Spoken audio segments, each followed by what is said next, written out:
Shri G V Hari, ഇപ്പോൾ രണ്ട് പക്ഷങ്ങൾക്ക് മുറിവേറ്റിട്ടുണ്ട് എന്ന കാര്യത്തിൽ സംശയമില്ല. പക്ഷേ ഒറ്റ കാര്യം കൊണ്ട് ഒരു ഒറ്റ വാചകത്തിൽ ഇതെല്ലാം അവസാനിപ്പിക്കും. ഹൈക്കമാൻഡ് ഒരു തീരുമാനമെടുത്താൽ എല്ലാവരും ഒറ്റക്കെട്ടായി തന്നെ അതിനെ സ്വാഗതം ചെയ്യുമെന്ന്, വാക്കിൽ സ്വാഗതം ചെയ്യുമായിരിക്കും. പക്ഷേ പ്രവൃത്തിയിൽ അങ്ങനെ ആകണമെന്ന് നിർബന്ധമില്ല. എന്താണ് കെ.സി. വേണുഗോപാലിന് പറ്റിയ തിരിച്ചടി ഇക്കാര്യത്തിൽ? അദ്ദേഹം മുഖ്യമന്ത്രിയാകാൻ ആഗ്രഹിച്ചു പോയി, പക്ഷേ അവസാന നിമിഷം വരെ പൊരുതാനും അദ്ദേഹത്തിന് സാധിച്ചു. പക്ഷേ അവസാന നിമിഷം എന്ത് സംഭവിച്ചു? നോക്കൂ, ഈ മൂന്ന് നേതാക്കന്മാരും, നിങ്ങൾ പറയുന്ന ഈ മൂന്ന് നേതാക്കന്മാരും പറഞ്ഞ ഒരു പ്രധാനപ്പെട്ട കാര്യം ഞാൻ ആവർത്തിക്കുകയാണ്. അവർ മൂന്ന് പേരും പറഞ്ഞത് ഇങ്ങനെയൊക്കെ ഒരു താല്പര്യം അവർക്കുണ്ട് എങ്കിൽ പോലും, അവർക്കുണ്ടെന്ന് ഞാൻ പറയുമ്പോൾ മനസ്സിലാക്കേണ്ട ഒരു പ്രധാനപ്പെട്ട കാര്യം, MLA-മാരാണ്. ഈ 63 പേരിൽ ബഹുഭൂരിപക്ഷം ആളുകളും നിങ്ങൾക്കറിയാവുന്നതുപോലെ ഏറ്റവും കൂടുതൽ പിന്തുണ നൽകിയത് ശ്രീ കെ.സി. വേണുഗോപാലിനായിരുന്നു. അപ്പോൾ സ്വാഭാവികമായിട്ടും എന്നിട്ട് പോലും അവർ മൂന്ന് പേരും പറഞ്ഞത് ഹൈക്കമാൻഡ് എന്താണോ അവസാനം തീരുമാനിക്കുന്നത് അത് പൂർണ്ണമായിട്ടും മൂന്ന് പേരും അംഗീകരിക്കും എന്നുള്ളതാണ്. അതൊരു ക്ലീഷയാണ്, എപ്പോഴും പറഞ്ഞു പഴകിയ ഒരു പല്ലവി. അല്ല, അത് യാഥാർത്ഥ്യമാണ്. നിങ്ങൾ ക്ലീഷ എന്ന് പറയുന്നു, യാഥാർത്ഥ്യം അതാണ്. ഇന്ന് നമ്മൾ കണ്ടതും അതാണ്. അതുകൊണ്ടാണ് ഇന്ന് ശ്രീ കെ.സി. വേണുഗോപാൽ തന്നെ മാധ്യമങ്ങളുടെ മുമ്പിൽ പറഞ്ഞിട്ടുണ്ട്, ഇവിടെ ഇന്നത്തെ ചർച്ചകൾക്ക് ശേഷം വളരെ 10 ദിവസം നീണ്ടു നിന്നിട്ടുള്ള ചർച്ചകളാണ്, സ്വാഭാവികമായിട്ടുള്ള ചർച്ചകളാണ്, ഞങ്ങൾക്കിത് ഭയങ്കരമായി കൂടിപ്പോയി എന്നുള്ളൊരു അഭിപ്രായമൊന്നുമില്ല. അപ്പോൾ അത് നോക്കിക്കഴിഞ്ഞപ്പോൾ നമുക്ക് മനസ്സിലാവുന്നൊരു പ്രധാനപ്പെട്ട കാര്യം, അദ്ദേഹം പറഞ്ഞു തീരുമാനം ഹൈക്കമാൻഡ് തീരുമാനം പ്രഖ്യാപിച്ചു കഴിഞ്ഞു. ശ്രീ വി.ഡി. സതീശനെ കേരളത്തിൻ്റെ മുഖ്യമന്ത്രിയായി തീരുമാനിച്ചിരിക്കുന്നു, ഞാൻ അദ്ദേഹത്തിന് എല്ലാ പിന്തുണയും കൊടുക്കുന്നു എന്ന് പറഞ്ഞു. അതോടൊപ്പം തന്നെ ശ്രീ രമേശ് ചെന്നിത്തലയും അദ്ദേഹത്തിനുള്ള പിന്തുണ അദ്ദേഹം പ്രഖ്യാപിച്ചിട്ടുണ്ട്. അപ്പോൾ സ്വാഭാവികമായിട്ടും ഇവിടെ ഒരു അനാവശ്യമായ ഒരു തർക്കത്തിന് വഴിവെക്കുകയായിരുന്നു കെ.സി. വേണുഗോപാൽ. കാരണം ഇതിന്റെ ആവശ്യമുണ്ടായിരുന്നില്ല. ഇത് പരാജയത്തിലേ കലാശിക്കുകയുള്ളൂ എന്ന് മുൻകൂട്ടി കാണാനുള്ള ശേഷി അദ്ദേഹത്തിന് ഇല്ല എന്നാണോ? കാരണം ഒരുപാട് പ്രതികൂല ഘടകങ്ങൾ ഉണ്ടായിരുന്നു. അദ്ദേഹം തെരഞ്ഞെടുപ്പിൽ മത്സരിച്ചിരുന്നില്ല എന്നുള്ള ഏറ്റവും പ്രധാനപ്പെട്ട ഒരു ഘടകമായിരുന്നു. 2 ഉപതെരഞ്ഞെടുപ്പുകൾ വിളിച്ചു വരുത്തും എന്നുള്ളത് ഒരു പ്രതികൂല ഘടകമായിരുന്നു. ഇതൊന്നും മുൻകൂട്ടി കാണാതെ അദ്ദേഹം മുഖ്യമന്ത്രിയായേ തീരൂ എന്നുള്ള ലക്ഷ്യത്തിൽ ചാടി പുറപ്പെട്ടതാണ് ഈ പ്രശ്നങ്ങൾക്കെല്ലാം വഴിവെച്ചത്. അതുകൊണ്ട് എന്തുണ്ടായി? അണികൾക്കിടയിൽ ഒരു ഭിന്നതയുണ്ടായി, പക്ഷങ്ങൾ തിരിഞ്ഞു. അല്ല, ഇതിനകത്ത് അത് ഈ മാധ്യമങ്ങളുടെ ഒരു വെർഷനാണ് താങ്കൾ പറയുന്നത്. ഇതിനകത്ത് ഞങ്ങൾ പറഞ്ഞല്ലോ, അദ്ദേഹത്തെ മനഃപൂർവ്വമായി കുറേ കാലമായി, ഇപ്പോഴും മാത്രമല്ല, ശ്രീ കെ.സി. വേണുഗോപാലിനെ വളഞ്ഞിട്ട് ആക്രമിക്കുക എന്ന് പറയുന്നത് ഒരു തന്ത്രമായി പല ആളുകളും സ്വീകരിച്ചിരിക്കുകയാണ്. അപ്പോൾ അതിൻ്റെ ഭാഗമായിട്ടാണ് ഇപ്പോൾ ശ്രീ മഞ്ജുഷ് അടക്കമുള്ള ആളുകൾ വീണ്ടും അത് തന്നെ ആക്രമിച്ചു. അല്ല, അതാണ് ഞാൻ പറഞ്ഞത്. പല കാര്യങ്ങളുണ്ടാവാം അതിൻ്റെ പിന്നിൽ. ഞങ്ങളെ സംബന്ധിച്ചിടത്തോളം അദ്ദേഹത്തിന് അങ്ങനൊരു സാഹചര്യം, അത്തരത്തിലൊരു ഈ ഒരു ഇഷ്യൂ തന്നെ ഡെവലപ്പ് ചെയ്ത് വരാനുള്ള പ്രധാനപ്പെട്ട കാര്യം, ഇപ്പോൾ ഒരു ഇഷ്യൂ ആയി നിങ്ങൾ പറയുന്നതുകൊണ്ടാണ് ഞാൻ ഇഷ്യൂ എന്ന് പറയുന്നത്. ഡെവലപ്പ് ചെയ്യാനുള്ള കാരണം അത് അസാധാരണമായിട്ടുള്ള ഒരു സംഭവം ഉണ്ടാകുന്നു. അതായത് 63 പേർ ചേർന്നിട്ടുള്ള യോഗത്തിൽ 49 പേർ, നിങ്ങൾ റിപ്പോർട്ട് ചെയ്തതനുസരിച്ച് 49 പേർ അദ്ദേഹത്തിൻ്റെ പേര് അദ്ദേഹത്തെ CLP ലീഡറായി തിരഞ്ഞെടുക്കണം എന്ന് ആവശ്യപ്പെടുന്നു. അപ്പോൾ സ്വാഭാവികമായിട്ടും തിരഞ്ഞെടുക്കപ്പെട്ട് വരുന്ന MLA-മാർ അത്തരത്തിലൊരു ആവശ്യം വരുമ്പോൾ അത് ചർച്ചയ്ക്കെടുക്കണ്ടേ? അപ്പോൾ ചർച്ചയ്ക്കെടുക്കണം. അത് അദ്ദേഹം ആവശ്യപ്പെട്ടിട്ടാണ് നിങ്ങൾ പറയുന്നതിനകത്ത് ഒരു യാഥാർത്ഥ്യവുമില്ല. അദ്ദേഹം ഈ ഇത്തരത്തിൽ ഞാൻ ചോദിക്കട്ടെ, മഞ്ജുഷ് അറിയാമോ അദ്ദേഹം ഏതെങ്കിലും MLA-മാരെ നേരിട്ട് വിളിച്ചിട്ട് എൻ്റെ പേര് പറയണമെന്ന് പറഞ്ഞതായിട്ട് മഞ്ജുഷിന് അറിയാമോ? മഞ്ജുഷ് അറിയാമെങ്കിൽ പറയൂ. എനിക്കറിയാം അദ്ദേഹം ഇങ്ങനെ വിളിച്ച് പറഞ്ഞിട്ടുണ്ട് എന്നുള്ളത്. പറയാൻ അറിയാമെന്നാണ് ചോദിക്കുന്നത്. എനിക്കറിയില്ല. അങ്ങനെയല്ല. ഈ 63 പേരിൽ നിങ്ങൾ പറഞ്ഞനുസരിച്ച് 63 പേരിൽ 49 പേരുടെ പേരുകൾ നിങ്ങൾ പറഞ്ഞു. ഈ 40 കോൺഗ്രസിന്റെ നിയമസഭാ കക്ഷി യോഗം അവസാനിച്ചു, മടങ്ങുകയാണ്. നിയുക്ത മുഖ്യമന്ത്രിയും MLA-മാരും മടങ്ങുന്ന ദൃശ്യങ്ങളാണ് കാണുന്നത്.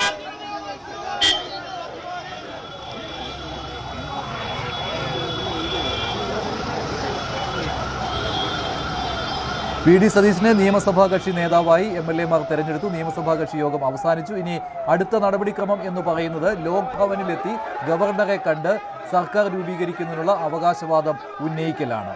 അതാണ് അടുത്ത നടപടി. അതിലേക്ക് കടക്കുകയാണ്. ലോക് ഭവനിലേക്ക് അല്പസമയത്തിനകം വി.ഡി. സതീശൻ എത്തും. ശരി, ഹരി. അതുകൊണ്ട് അത്തരത്തിലൊരു സംഭവം, ഒരു അസാധാരണമായൊരു സംഭവം ഇവിടെ ഉണ്ടായിട്ടുള്ളതാണ്. അപ്പം അത് ഇതിനു മുമ്പ് ഉണ്ടായിട്ടില്ല. ഇപ്പോൾ കോൺഗ്രസ് പാർട്ടിയുടെ ചരിത്രത്തിൽ അത്തരത്തിലൊരു സംഭവം ഉണ്ടായിട്ടില്ല. അപ്പോൾ അതുകൊണ്ട് മത്സരിച്ച് വരുന്ന MLA-മാരിൽ ആരെങ്കിലും ഒരാളെ ആയിരിക്കും ഏറ്റവും കൂടുതൽ ഭൂരിപക്ഷം ഉണ്ടാവും. അത് പല സംസ്ഥാനങ്ങളിൽ പരിശോധിച്ച് നോക്കി, ഞാനത് പരിശോധിച്ച് നോക്കി. അത് എല്ലാ സംസ്ഥാനങ്ങളിലും മത്സരിച്ച് വന്ന MLA-മാരുടെ നിന്നാണ് CLP ലീഡറെ തിരഞ്ഞെടുക്കുന്ന ഒരു സാഹചര്യം ഉണ്ടായിട്ടുള്ളത്. അപ്പോൾ അതിന് ശ്രീ കെ.സി. വേണുഗോപാലിനെ കുറ്റപ്പെടുത്തുന്നതിനോട് എനിക്ക് യോജിക്കാൻ കഴിയില്ല. ഒരു കാര്യം നിങ്ങൾ മനസ്സിലാക്കുക, ഇന്ന് ഇത് രാവിലത്തോടുകൂടി 12 മണിയോടുകൂടി ഈ പ്രശ്നം പൂർണ്ണമായി പരിഹരിക്കപ്പെട്ട് കഴിഞ്ഞു.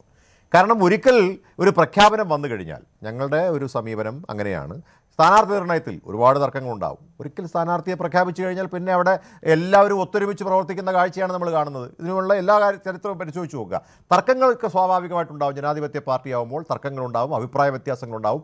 അതൊക്കെ ഒരു കൺസെൻസിലേക്ക് എത്തിക്കൊണ്ട് അത് നമ്മൾ പറഞ്ഞ് അവസാനിപ്പിച്ചു കഴിഞ്ഞാൽ പിന്നീട് അവിടെ തർക്കമില്ല. ഇനി വരാൻ പോകുന്ന പൊട്ടിത്തെറി ഉണ്ടാവില്ല. അടുത്ത് വരാൻ പോകുന്ന 5 വർഷം, നേരത്തെ ഷാക്കിർ സൂചിപ്പിച്ചതുപോലെ നമ്മൾ ടീം UDF ആയിട്ടാണ് ഇത്തവണ തെരഞ്ഞെടുപ്പിനെ നേരിട്ടുള്ളത്. അതിൻ്റെ വിജയമാണ് ഈ 102 സീറ്റുകൾ എന്ന് പറയുന്നത്.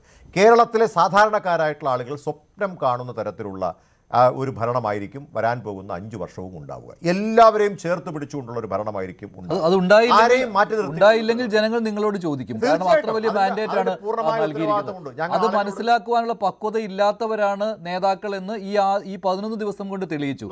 ഇനി ആവർത്തിച്ചാൽ ജനം കൈവിടും. ഒരു മീഡിയയുടെയും പ്രശ്നമല്ല അത്. ശ്രീ ഡോക്ടർ GV ഹരി, അത് മീഡിയയുടെ പ്രശ്നമല്ല. 3 നേതാക്കൾ തമ്മിലടിക്കുന്നത് കേരളം കണ്ടതാണ്. ഒരു ദിവസമല്ല, 2 ദിവസമല്ല, നീണ്ട 11 ദിവസം ാണ് എന്ന് പറഞ്ഞു കഴിഞ്ഞാൽ ഈ രാജ്യത്ത് ജനാധിപത്യം ഉണ്ടാവില്ല.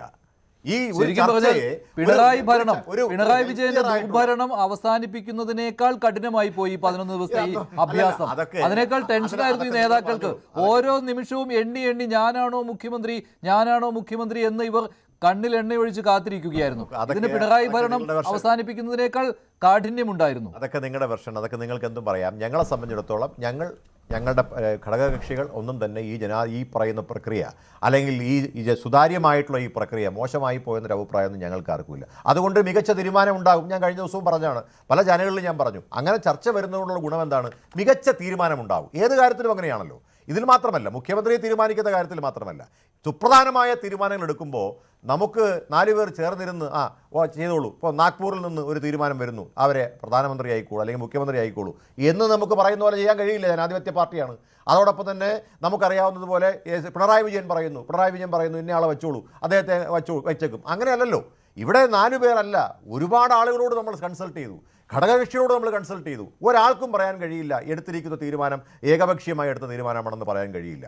അതുകൊണ്ടാണ് അതിന് മെറിറ്റ് ഉണ്ട് എന്ന് നിങ്ങളടക്കം ഇപ്പോൾ പറയുന്നത്. നിങ്ങളടക്കമുള്ള ആളുകൾ, മാധ്യമങ്ങളടക്കമുള്ള ആളുകൾ പറയുന്നത് ഇതിനകത്തൊരു മെറിറ്റ് ഉണ്ട്. അനാവശ്യ സമ്മർദ്ദങ്ങൾക്ക് ഹൈക്കമാൻഡ് വഴങ്ങിയില്ല എന്നുള്ളതാണ് മെറിറ്റ്. പക്ഷേ KC വേണുഗോപാലിനെയാണ് തെരഞ്ഞെടുത്തതെങ്കിൽ അതിന് മെറിറ്റ് ഉണ്ട് എന്ന് പറയാൻ പറ്റാത്ത ഒരു സാഹചര്യം ഉണ്ടാവുകയും ചെയ്യുന്നില്ല. അതൊക്കെ അതാണ് ഞാൻ പറഞ്ഞത്. ഒരു ചർച്ചയ്ക്ക് ഒരു വിഷയം ഉണ്ടാകുമ്പോൾ ആ ചർച്ചയ്ക്ക് വിവിധങ്ങളായിട്ടുള്ള അഭിപ്രായങ്ങൾ ഉണ്ടാവുമല്ലോ. ഒരഭിപ്രായം മാത്രമല്ലല്ലോ. ഒരഭിപ്രായം മാത്രമാണെങ്കിൽ അത് ശരിയായിട്ടുള്ള രീതിയാണെന്ന് ഞാൻ വിശ്വസിക്കുന്നത്. ജനാധിപത്യമല്ല, വ്യത്യസ്തമായ അഭിപ്രായങ്ങളുണ്ട്. അത് ശരിയുണ്ടാവും, തെറ്റുണ്ടാവും. ഇതിനകത്ത് ഏറ്റവും ശരിയുള്ളതിനെ ചേർത്ത് നിർത്തുക എന്നുള്ളതാണ് നമ്മൾ എപ്പോഴും കൈക്കൊള്ളുന്നത്. ജനാധിപത്യത്തിന്റെ സൗന്ദര്യം അത് നിങ്ങൾ സൗന്ദര്യമല്ല ഇവിടെ റോഡിലിട്ട് അലക്കി എന്നൊക്കെ പറയുന്നതിനോട് എനിക്ക് യോജിപ്പില്ല. ഞാൻ രണ്ടാമത്തിനോട് യോജിക്കുന്നത്. റോഡിലിട്ട് അലക്കി, അത് അണികൾ അത്രമാത്രം അസ്വസ്ഥരുമായിരുന്നു. അതുകൊണ്ടാണ് ഇത്രമാത്രം ആശങ്കയും ഇത്രമാത്രം മുൾമുനയിൽ നിർത്തേണ്ട ഒരു അവസ്ഥ. സകല മാധ്യമങ്ങളും പറയുന്നത് മെറിറ്റിനാണ് ഇത് കിട്ടിയെന്ന് പറഞ്ഞാൽ അവസാനം ഈ ചർച്ച തീരുമാനം നേരത്തെ എടുക്കാമായിരുന്നു. കൃത്യമായിട്ട് ഉണ്ടായതുകൊണ്ടാണ്. ശരി, ഇത് നിയമസഭാ കക്ഷി യോഗത്തിന്റെ തീരുമാനങ്ങൾ വന്നിരിക്കുകയാണ്, അല്ലെങ്കിൽ അതിനെക്കുറിച്ചുള്ള വിവരങ്ങൾ വന്നിരിക്കുകയാണ്. 63 MLA-മാരിൽ 62 MLA-മാരും പങ്കെടുത്തു. നിയുക്ത MLA-മാരും നിയമസഭാ കക്ഷി യോഗത്തിൽ പങ്കെടുത്തു. തിങ്കളാഴ്ചയായിരിക്കും സത്യപ്രതിജ്ഞ നടക്കാൻ പോകുന്നത്. VD സതീശൻ അല്പസമയത്തിനുള്ളിൽ ഗവർണറെ കാണും. ഇതാണ് അപ്ഡേറ്റ് ഉള്ളത്. ശ്രീജിത്ത് പണിക്കർ, ജനാധിപത്യത്തിന്റെ സൗന്ദര്യം എന്ന് പറഞ്ഞുകൊണ്ട് ഇതിനെ വർണ്ണിക്കാൻ കോൺഗ്രസ് നേതാക്കൾക്ക് കഴിയും. പക്ഷേ കാര്യങ്ങൾ അത്ര കണ്ട് സുതാര്യമായിരുന്നില്ലല്ലോ ഇവിടെ. കൂടുതൽ വാർത്തകൾക്ക് News 18 Keralam YouTube channel subscribe ചെയ്യുക.